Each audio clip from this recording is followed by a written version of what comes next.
Et les orages sont à l'honneur. Dans ce journal, nous allons nous instruire et apprendre qu'il y a différents types d'éclairs, Régis. Et oui, absolument. Regardez déjà un cumulonimbus, un nuage d'orage.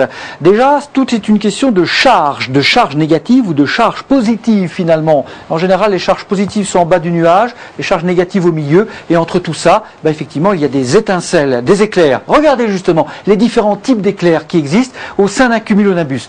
La foudre, c'est tout simplement lorsque l'éclair frappe le sol, ou même parfois ça monte du sol vers le nuage pour établir le différentiel justement de charge entre les charges négatives et les charges positives.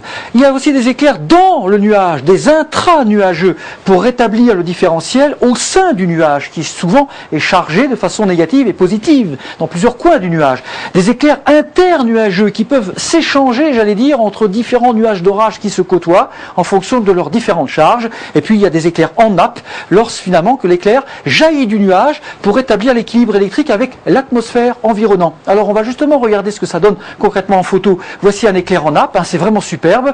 Autre éclair bien entendu, c'est la foudre négative qui se remarque au fait que ce soit ramifié, un coup de foudre, un impact.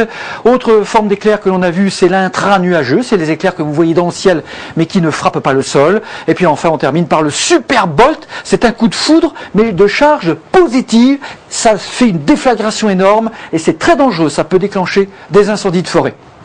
Alors justement, on va regarder un petit peu ce que ça donne avec ce tableau récapitulatif. Donc c'est très chargé un éclair, ça peut aller jusqu'à 300 000 ampères pour le superbolt, température des éclairs proche de 30 000 degrés, c'est la température du soleil.